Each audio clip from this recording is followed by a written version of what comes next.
Well, take your Bibles, if you will, and turn again to Ecclesiastes chapter 2.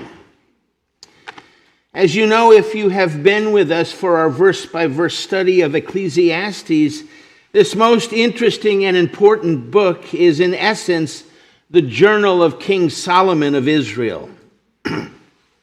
He described himself as the king of Jerusalem. He has described himself as the one who has gathered together the evidence of what happens when you take the good things in life that God has given us to enjoy and then turn them into idols to elevate above the one true God and to worship those things. Worship them in the vain attempt to gain life and lasting fulfillment in those things. But as we've been learning so far, the approach of turning the good gifts of God into idols for worship in the hope of gaining lasting fulfillment is what the author Solomon describes as an under-the-sun approach. Pursuing the good gifts of God for fulfillment, making them your God, and at best, he says the payoff is temporary, at worst it's empty. Solomon describes the payoff of this foolish pursuit as a beautiful soap bubble that floats and glistens in the wind until suddenly it bursts and is gone. That is really an accurate translation of the word vanity or hebel in the Hebrew. Sadly, to rightly comprehend the under the sun approach to life, pursuing life apart from God, Solomon, in a season of his life as he was living in disobedience to his Lord, journaled his experience of chasing fulfillment in every area of life available to him. And as we've been learning, again, the payoff, the return is always the same, at best temporary, at worst empty.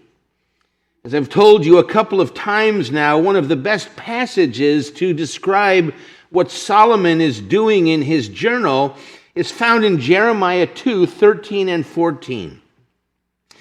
For my people have committed two evils, for they have forsaken me, the fountain of living waters, to hew for themselves, to dig for themselves cisterns, wells, broken cisterns that can hold no water. Solomon, during a profoundly sinful season of his life, dug wells everywhere he could in search of living water, only to wind up with broken cisterns that can hold no water. That is the classic biblical description of the man living life apart from God. This is the classic description of the person who is living life serving everything other than the one true God for fulfillment. To say it another way, there are two types of people: those who make idols out of God's good gifts, and those who worship God and enjoy the good gifts he has given us. Now, so far, Solomon has given us the results of digging wells in several areas of life.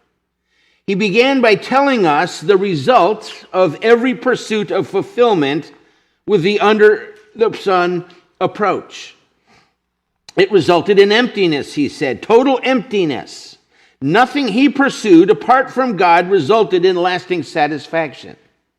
He first began by pursuing worldly wisdom for lasting fulfillment, wisdom itself.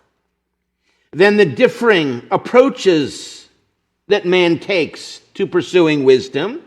And again, the result is emptiness, like trying to capture or shepherd the wind, he says. Then he contrasted wisdom with immorality. And again, the result was emptiness. In other words, using the wisdom of the world, thinking like a pagan would think, Solomon tried to gain as much understanding and knowledge as he could about the world that God gave him to live in. He pursued education, he pursued wisdom, he pursued knowledge. And he did that as no one had ever done it before.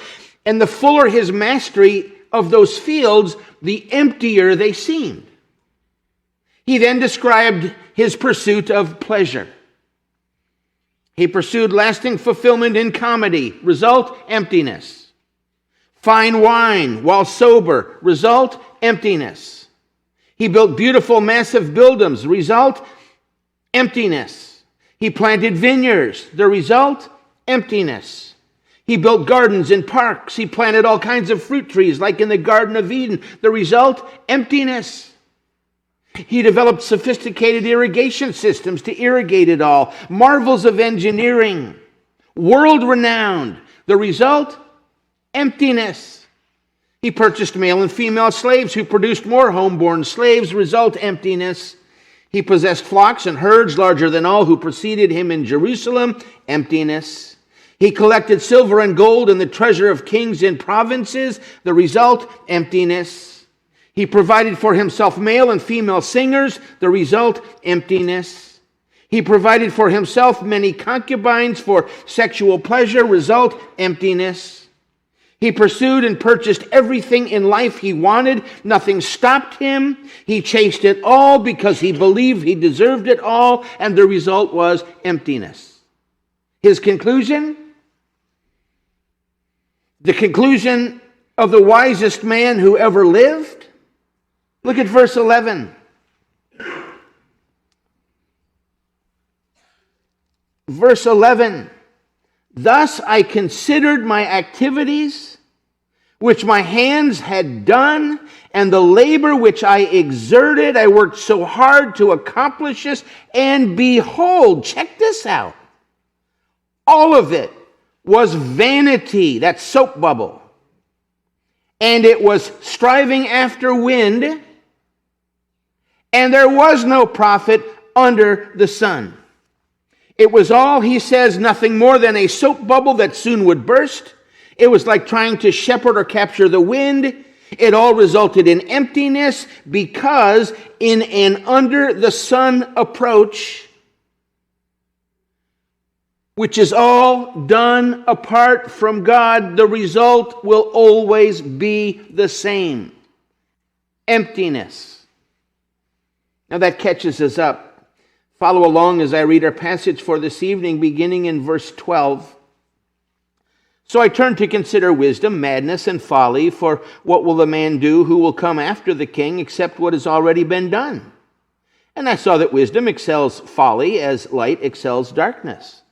The wise man's eyes are in his head, but the fool walks in darkness. And yet I know that one fate befalls both of them. Then I said to myself, as is the fate of the fool, it will also befall me. Why then have I been extremely wise? So I said to myself, this too is vanity.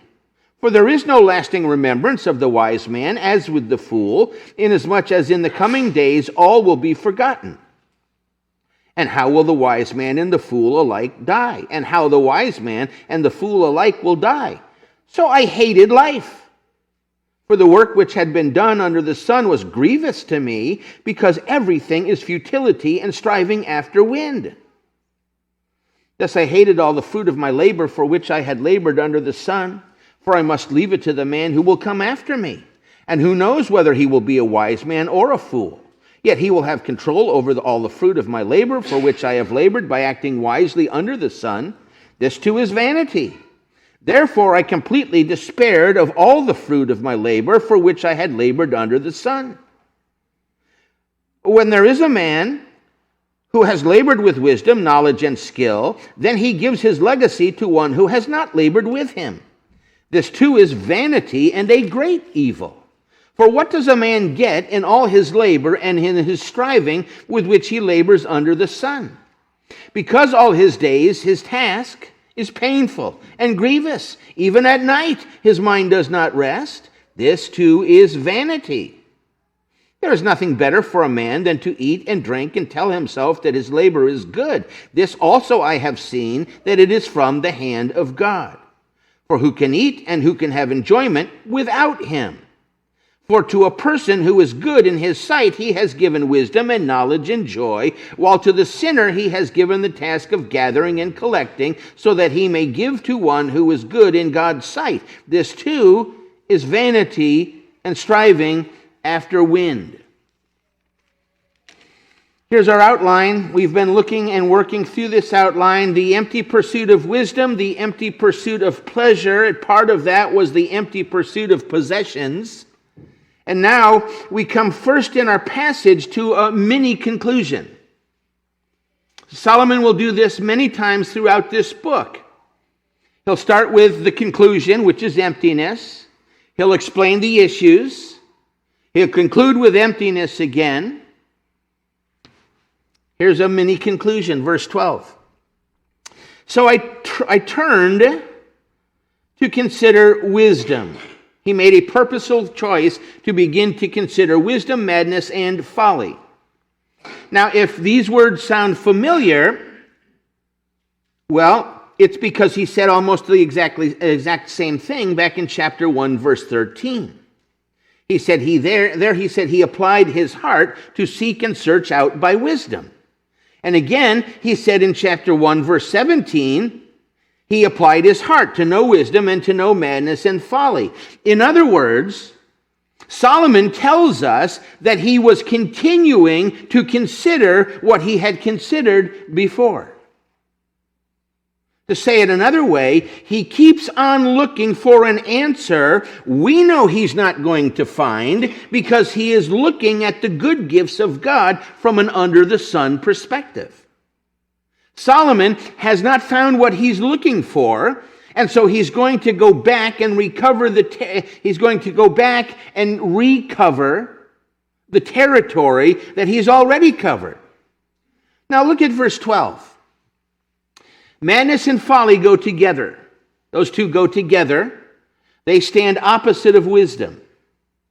Wisdom here speaks of human thinking at its best, not biblical wisdom. The wisdom Solomon is talking about here is not a deep spiritual understanding that begins and ends with the fear of the Lord, but simply good, moral, practical advice for daily life that comes from people like the thinkers of the day. On the other hand, there is madness and folly. They're the polar opposites of wisdom. Technically, you could tie those two together and call it mad folly, because these two terms belong together. Technically, it's called a hendeasis. That's where two words are joined together by the word and it expresses a single thought. So what Solomon is saying is that after studying the category of pleasure, he needs to go back and take another look at the claims of wisdom and mad folly. Wisdom and really immorality. He wants to compare them. He needs to compare them further. To see the difference, he needs to study them more in depth between morality and immorality. He wants to find out if there's a likeness between the two. Perhaps he could find some lasting fulfillment in this pursuit. Bottom line, Solomon does not want to miss anything. And see, this is so very important.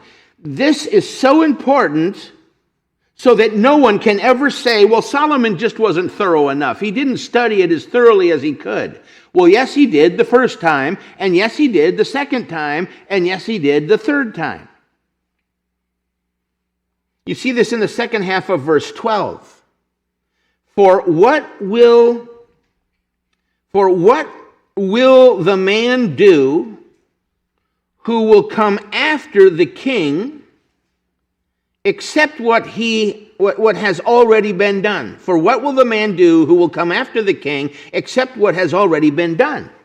Solomon says, look, I want to write my conclusions as clearly as I possibly can so that the one who comes after me, who thinks he can find lasting fulfillment in the good gifts of God, will know that their conclusions cannot possibly be any different than mine were.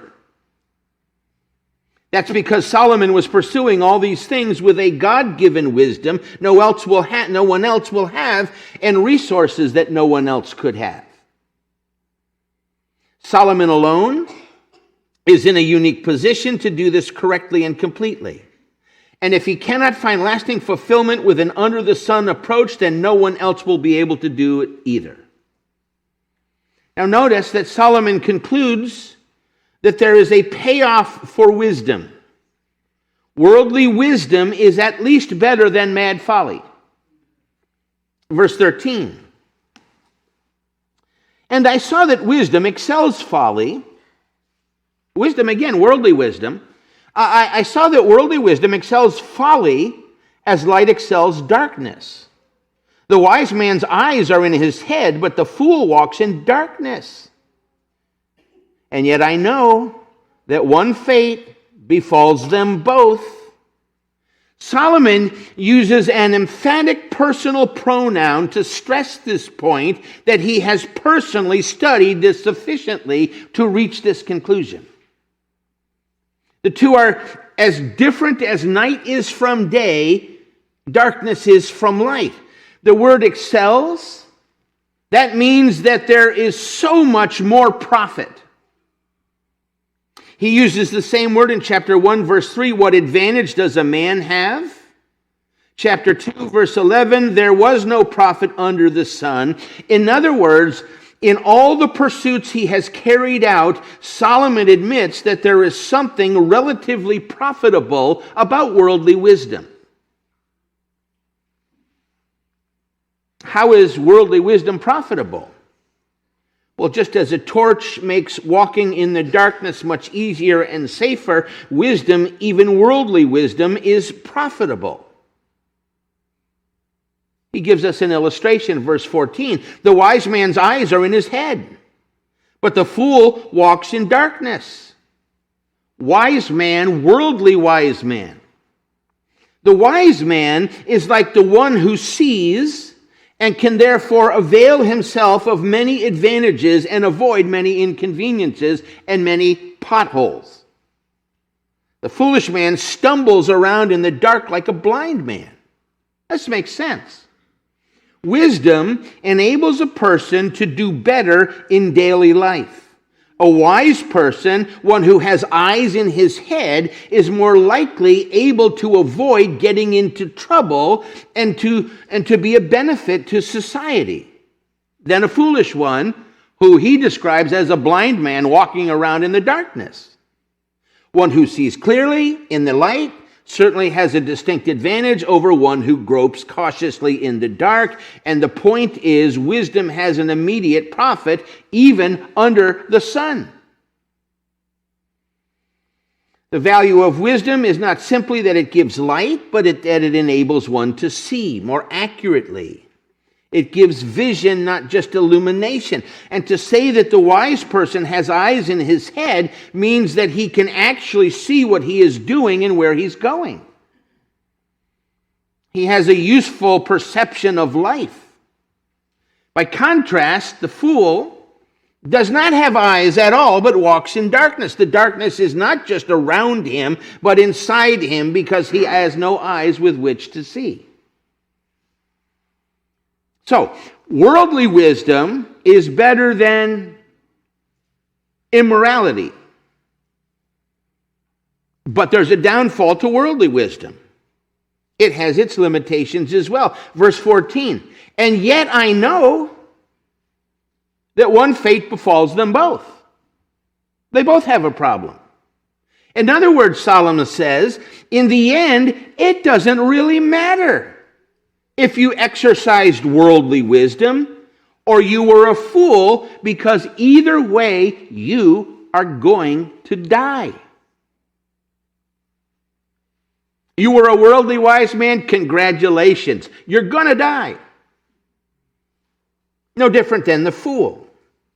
Now, right here, Solomon introduces a topic that he will speak about over and over again in this book.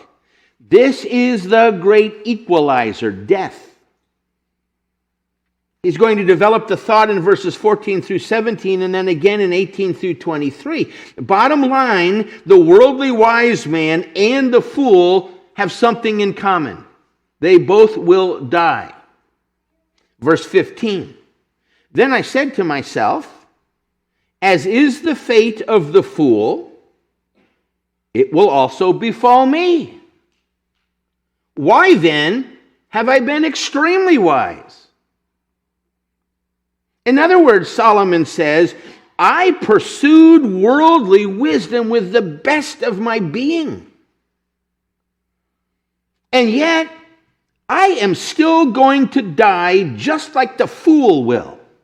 I spent my adult life pursuing the wisdom of the world, but when it comes to the end, I'm no different than the fool. We both will die. Verse 15. So I said to myself, this too is vanity. Hebel, soap bubble. It's just one big soap bubble. It's all going to burst and be gone. Worldly wisdom is more profitable than foolishness, but either way you're going to die. And to have spent your life pursuing worldly wisdom is just another soap bubble. And of course, implied here is the fact that worldly wisdom cannot lead a person to a saving knowledge of Jesus Christ. So Solomon here is admitting that it matters little to be the wisest man, since death is going to end it all anyway. Whether rich or poor, wise or foolish, powerful or weak, renowned or obscure, no one can rise above it, cheat it, or escape death's eventual claim on his life. He's spiraling down. If death weren't bad enough, look at verse 16. For there is no lasting remembrance of the wise man, as with the fool, inasmuch as in the coming days all will be forgotten, and how will the wise man, and how the wise man and the fool alike die. Not only are the wise man and the fool both going to die, they have something else in common. They will both be forgotten. There are many similarities in death. Both the wise and the fool could die suddenly. They could die by way of accident, a protracted illness, of old age. It might cause grief to many, or perhaps no one at all. You would expect the wise man to be remembered, and he will be for a while. But like the soap bubble, floating through the air, at some point in time, it will be who? I don't know that name. So you'd expect him to be remembered for a while, and the fool forgotten. But the fact of the matter is, in the long run, both will be forgotten. Bottom line, whether you like it or not, this is the way it is, Solomon says. Solomon's response to his conclusion, look at verse 17. So I hated life. I hated it. For the work which had been done under the sun was grievous to me, because everything is futility and striving after wind. Now look at this. Solomon begins to show some emotion here. The pursuit of lasting fulfillment in the good gifts God has given us, apart from God, has led Solomon to now hate life,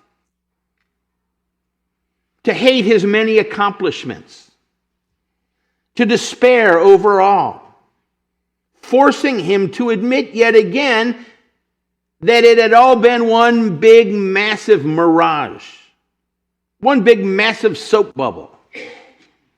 Notice the words he uses here.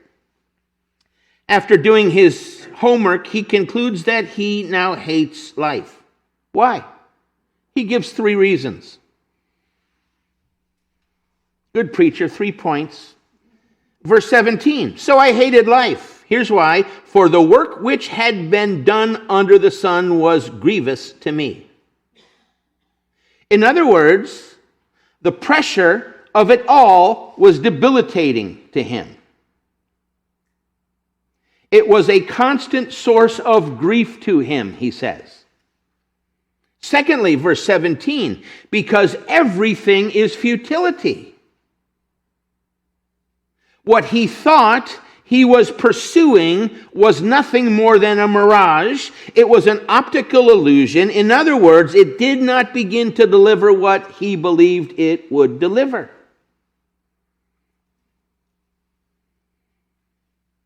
I don't know how many times in a counseling session with someone who had worked really hard to destroy their life, they would say to me the words, I just didn't think about how it would be. I didn't think about the other side. Solomon helps with that. He helps with that. Verse 17, everything is futility. It didn't begin to deliver what he hoped and believed and longed that it would. Third, verse 17, and it's striving after the wind. Again, it's like trying to shepherd the wind. Pursuing all the things he had pursued for life up to this point, we're only in chapter 2, was like chasing the wind, because in doing so, he was chasing all the wrong things. So, the empty pursuit of wisdom, the empty pursuit of pleasure, the empty pursuit of possessions, then we have this mini conclusion, and then finally the empty pursuit of labor. You'll see how this all ties together. Look at verse 18. Thus I hated, well, he hated life. He adds to his hate. Thus I hated all the fruit of my labor, for which I had labored under the sun. Now there's a phrase you're going to see all the way to the end of the chapter. It's that under the sun phrase. That's the perspective of the spiritually dead man. That's the perspective of the man living life apart from God. He's under the sun. A God follower would have a above the sun perspective. In essence, heavenly perspective versus earthly perspective. Thus I hated all the fruit of my labor, for which I had labored under the sun. So Solomon says, I spent all this effort. I worked so hard. Yes, it was all under the sun. And in the end, I hated all of it. And what he wants us to see here is that this is the natural response of the man living under the sun who pursues fulfillment in life in all the wrong things, because he's pursuing all of that stuff apart from God. And the point that you cannot miss here is that if Solomon, with all of his divine wisdom and his ability to pursue anything he wanted to, as thoroughly as he wanted to, and in the end he would end up hating it all, then you can know that you will end up with the very same emotions as he did if you pursue life the same under the sun way that he did. Don't miss the fact that this is the inevitable conclusion of the man living under the sun. And that, of course, is exactly what Solomon wants us to see and understand. That's his purpose in writing this book. We don't buy into what you might think is negativity. It's not negativity. It's realism, because that's as real and as accurate as an under-the-sun person can get. Say it another way. They can't see things accurately. They're dead spiritually, blind spiritually. Now look at this. Solomon says, hey, it's bad. But it only gets worse, verse 18. For I must leave it. What? What's he talking about? I hated the fruit of all my labor, for which I had labored under the sun. Here's a reason. For I must leave it to the man who will come after me. You can't see it, but in parenthesis there it says, that loser. This tells you how hard and how thoroughly Solomon had pursued these many things during this season of his life. He had worked so hard, he had labored so long, he had accomplished so much, and things that no one in the world had ever accomplished. And when he considered it all, one of the things that irritated him the most was that just as the fool would, he too would die, and then who would be the one to inherit all of his accomplishments? It's one thing to enjoy the fruit of one's labor in this life, but it is especially grievous to know that all of the accomplishments and inheritance will fall into someone else's hands. Now, that's not always the case, right? That's not always the case, but it is true that the one inheriting, more often than not, has done little to nothing to deserve what they are receiving. It's interesting to note, you see this from time to time with the movie stars of the day who come out and say, I'm not leaving that stuff to my kids. They didn't earn it. I'm teaching my kids to get a job so they can earn their money. My money's going to benefit others, but certainly not my kids. Well, that's a worldly wise perspective, and it's a good one. You can sense his frustration here. He continues, verse 19. Who knows? I know how it looks now, but who knows whether he will be a wise man or a fool? I could be leaving my life's work to a fool. Yet he will have control over all the fruit of my labor for which I have labored by acting wisely under the sun. Notice that Solomon does not really care whether or not his son will have the capacity to administer the inheritance wisely. What's his real problem? He himself will lose control of it. That's his real problem. What's his response? Verse 19. This too is vanity. There's another soap bubble. This too is just one big, massive soap bubble. All your work is a soap bubble. All my work in the end was meaningless. If one's life work falls into the hands of a wise man, then perhaps that's good. But if a fool is the inheritor of a great man's work, then all of the toil is of little use. What's implied? There is absolutely nothing you can do about it. Verse 20. Therefore, I completely despaired.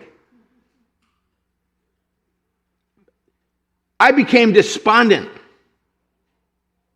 I completely despaired of all the fruit of my labor for which I had labored under the sun. Same phrase again. Every single minute of my work in my under the sun approach turned out to be meaningless, and therefore I completely despaired.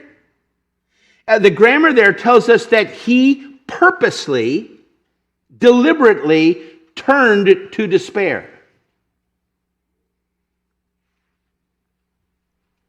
Like all men living under the sun, he chose to be miserable, desperate, losing all hope and interest. In other words, at the end of it all, thinking about what would be when he died, he chose to become despondent. Verse 21, when there is a man who has labored with wisdom, knowledge, and skill, then he gives his legacy to one who has not labored with them. What's he saying? Oh, he labored with all of his energies. He gave it his all. He used his worldly wisdom and his worldly knowledge and his skill. And he's saying here, what's going to come from all of my efforts? Will all of my efforts be taken for granted? Will ungrateful children ignore the values by which a previous generation provided a legacy? Will ease and comfort be taken for granted for which earlier generations struggled so hard to provide? Will they understand? These are the kind of questions that Solomon and every man approaching death wrestles with. His conclusion, verse 21.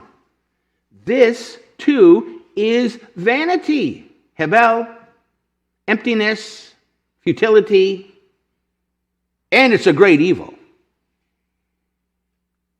This just shows us the depth of Solomon's grief at the profound unfairness of life.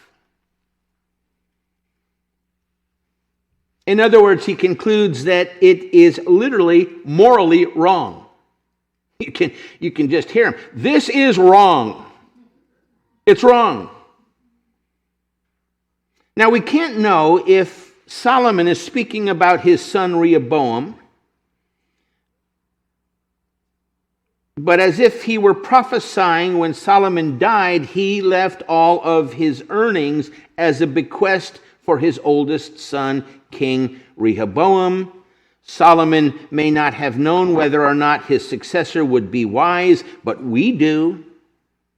Rehoboam was such a fool that he lost 10/12 of his father's kingdom, 1 Kings 12 tells us. One commentator wrote, "Here is one of the great frustrations of our existence. We are born with a longing for permanence, a deep desire to do something that will endure or to make something that will last. Yet under the sun reality is that we will spend our whole lives working to gain something that we cannot keep." This was the understanding that drove Solomon to anger and despair. As it should have, again, that is the typical response of the man living under the sun. Verse 22. For what does a man get in all his labor and in his striving with which he labors under the sun? In other words, for Solomon, the bottom line is that in the end, all his hard work was simply not worth the effort. Why? Because he could not take any of it with him. The great Russian novelist Leo Tolstoy had a same experience. He wrote this: "My question, that which at the age of 50 brought me to the verge of suicide, was the simplest of questions, lying in the soul of every man, a question without an answer to which one cannot live. It was, what will come of what I am doing today or tomorrow? What will come of my whole life? Why should I live? Why wish for anything or do anything?" It can also be expressed thus: is there any meaning in my life that the inevitable death awaiting me does not destroy? For Solomon, in this season under the sun, death to him was the great final curse. A curse that took from him all that he had accomplished in this life. And that is always the mentality of the man living under the sun. The man with the above the sun mentality looks forward to eternity. Death, where's your sting? We're not afraid of death. It's graduation. Not the man living under the sun, leaving all you have produced and achieved and the fruit of it all, to leave it all behind. That's bad enough. But there's another major problem with work. It was not just the loss of work's reward that Solomon hated, but the work itself. The first problem is that our life's work will be someone else's reward. The second problem is that the work itself is toil and trouble when you think about it. Look at verse 23.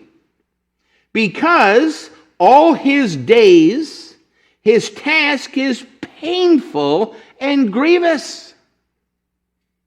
What task? What's he talking about? What task? The task of pursuing work, pursuing one's life work, one's career, becoming a workaholic for lasting fulfillment. Now, to emphasize the never-ending burden of work, he describes it as painful and grievous. What did God tell Adam after Adam sinned? Your job is to cultivate the earth, to keep the earth, and by the way, you are going to have to work very hard, and you will sweat like crazy at how hard the work will be. It's a fruit of sin. That's a consequence. That's a curse on the earth. Interesting to note, very few people love the work they must do to provide for their families. Very few people. And the reason they see their work as painful and grievous is because they have an under the sun understanding of work, of labor.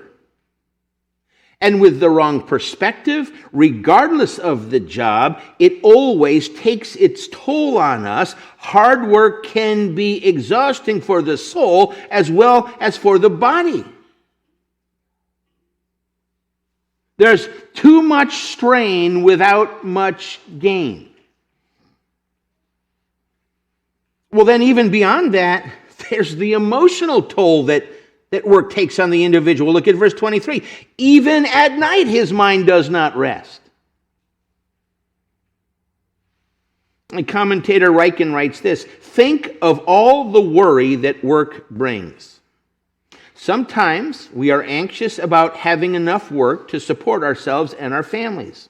At other times, we have so much work that we worry about getting it all done. It would help if we could get a full night's sleep. Instead, we are awake in the middle of the night, obsessing about today's on-the-job conflict or worrying about tomorrow's project. Solomon understands this, he writes, and so he says, even in the night, you can't get away from the grief of work. Even in the middle of the night, the weary laborer's heart does not rest. People could work hard during the day if they knew that the night would bring rest, but Solomon understands that rest does not come even at night. Did you notice how long this burden lasts? Look at verse 23. All his days. All his days, his task is painful and grievous, and then even at night. Painful, by the way, speaks of physical pain. Physical pain. Grievous speaks of emotional pain. There's no rest for the weary. There is never any rest for the weary. Now, obviously, this is not true of everyone, even in modern times, let alone in the ancient world of Solomon. Like previous verses, this is not a comment on the human condition in general, but only on the man living under the sun. The man who believes he can find lasting fulfillment in career choices is ultimately going to wind up in this condition. What's Solomon's conclusion for the worker who lives under the sun? Verse 23. This too is vanity. This is just another soap bubble. From beginning to end, life is a weary labor. God said it would be that way, with little or nothing to show for it. Therefore, work is as empty and meaningless as every other aspect of life lived under the sun. If we try to find significance in our work, we will only end up with disappointment. If you make your work your life, it will leave you empty. And so Solomon rightfully concludes that he was chasing all the wrong things for fulfillment. He was digging cisterns that were broken.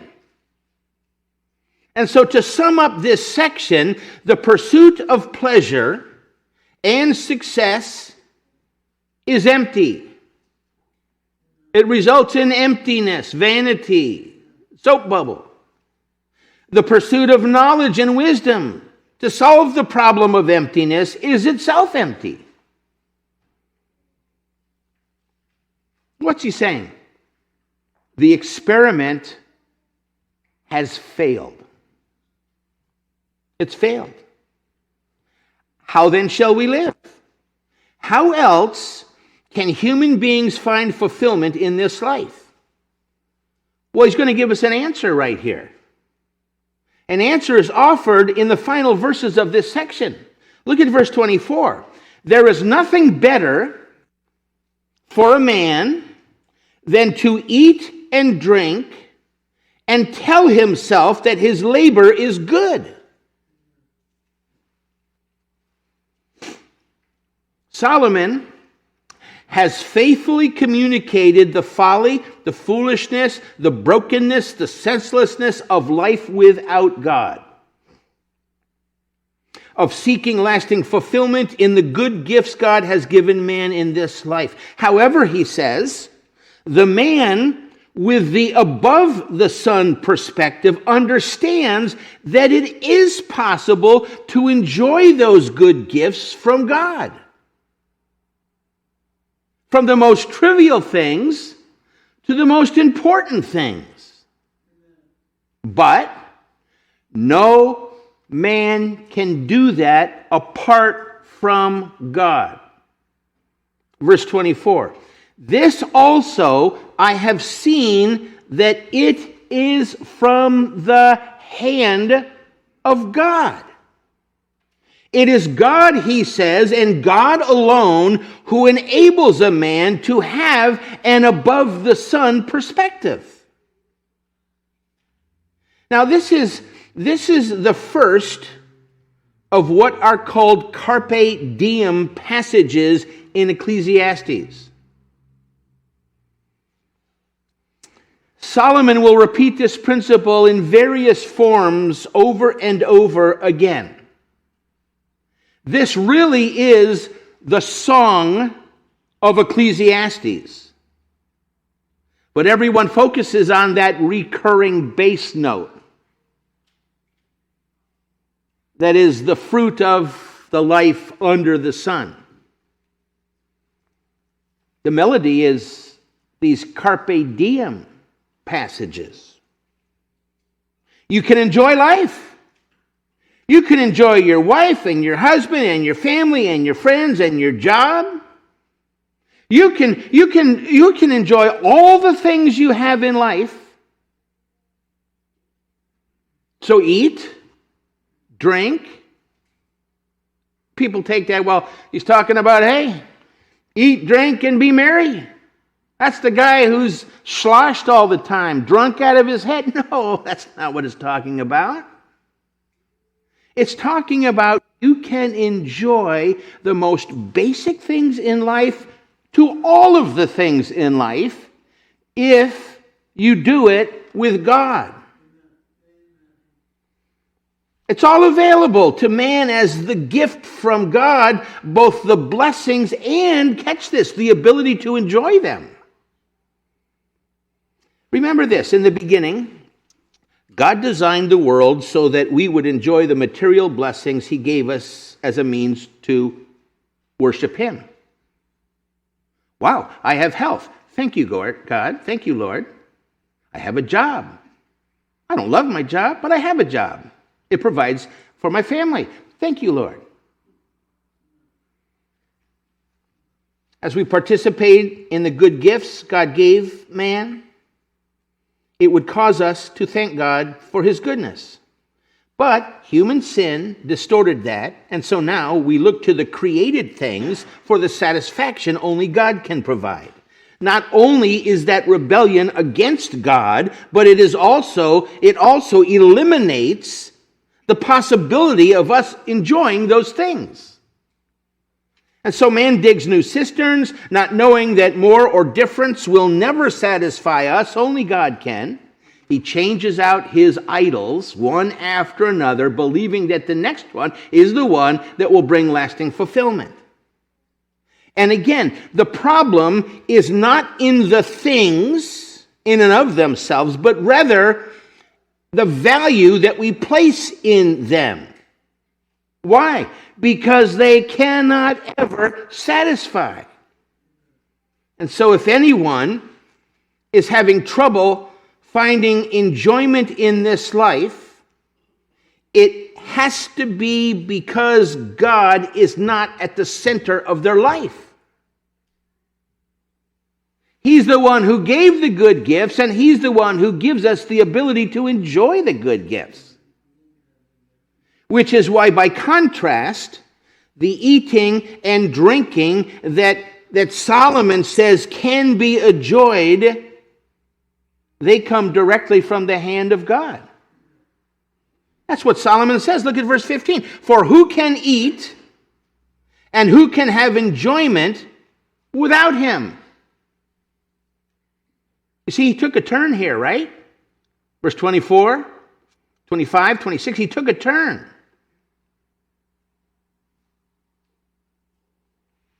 We've been walking through the sewage. We're not to the end of the book, but I got to help you understand that there is another way. It's God's way. For who can eat and who can have enjoyment without him? What's the answer? No one. Nobody. It's not possible. Now, we look at these people's lives and we think, wow, I wish I had that life. I wish I had that money. I wish I could do what those people do. No, you don't. They got it good for as long as a flower is here, the wind comes and blows it away. Then comes eternity. And they can spend all of eternity thinking about the stuff they had, none of which satisfied, because they are now in hell. Versus the person who had nothing in this life. Not even good health. But they were a true follower of Jesus Christ. They died and they have all the riches of God himself in heaven for all of eternity. Who can eat and who can have enjoyment without him? Answer, no one. That is the central point of Ecclesiastes. That's what Solomon wants us to understand. Apart from God, living under the sun, Solomon says, there is no enjoyment. Everything is meaningless without Jesus, but with Jesus we can enjoy everything. And then he illustrates the principle for us. Verse 26. For to a person who is good in his sight, stop right there. Wait a second. What's that mean? Is any man good apart from God? Answer? No. No. He can be practically good. He cannot be spiritually good. That's a big difference and a major difference, because the practically good has no value for eternity. The spiritual good stores up treasure in heaven where you will be going.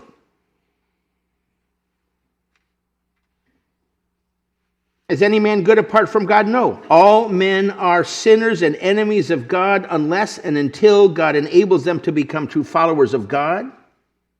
So the good man Solomon mentioned here is the man who lives his life to please God before anything else. He is the God worshiper. There are no other gods in his life above God. He is the man after God's own heart. He is the man who understands about digging broken cisterns.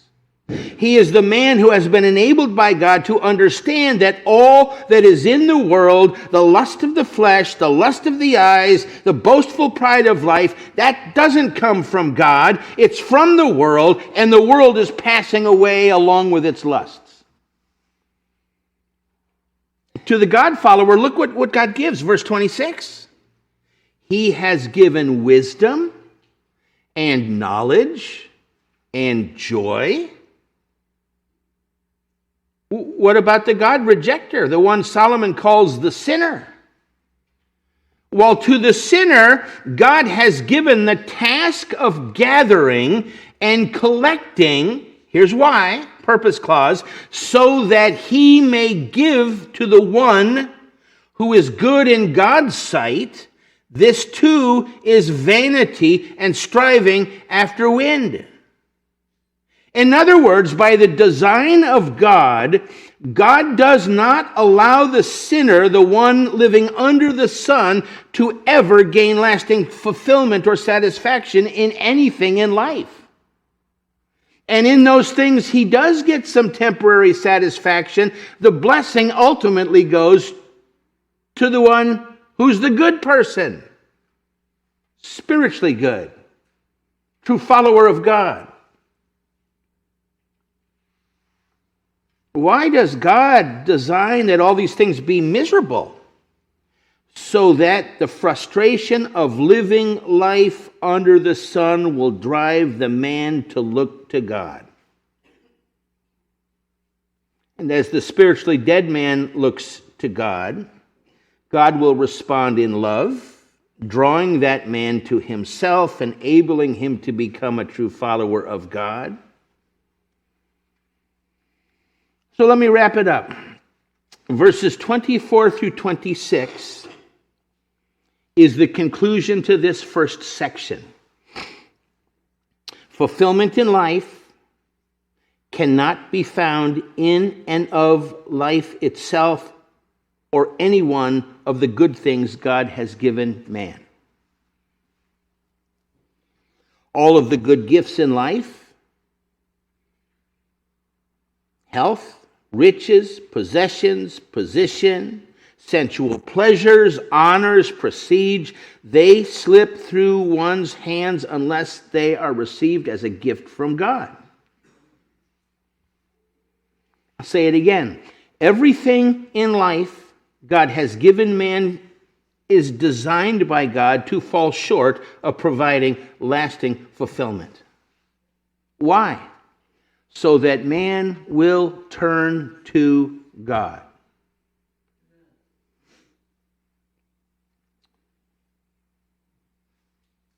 What does man living under the sun do? He trades out idol after idol after idol after idol. Well, I married her, but she's changed. We've grown apart. I'll start over. What's that? They've traded out an idol. That girl could never fulfill your deepest longings, the longings of your soul. She wasn't designed to do that. She was not designed to do that. God does that. So if you pursue in your idol what only God can provide, you're foolish. It makes no sense. But that's spiritual blindness, right? This is a very important book. These are all things we know. These are all things we know. But again, in this group, we have two kinds of people. There are those who are true followers of Jesus Christ. They love Jesus Christ. If they die tonight, they know they'll wake up in heaven. But we can have a tendency to collect for ourselves little idols here or there. And they, from time to time, take precedence over the one true God. God will allow us to do that. Remember, Satan's lie to the believer is, that's good, you have a crutch, I understand that, but God's not enough, you need a little more. Those are those extra idols. So as we study this, we just have to be aware of those extra idols and shut them out of our lives. Enjoy them. Do not worship them. And then we have people tonight here who they're not true followers of Jesus Christ. And so they have an idol. You know what the idol is? Self. Self. And we pray for them that they do not die tonight. Because if they do, they'll wake up in hell for all of eternity. And so we want to pray for them, that God would be gracious to change out their idol for himself.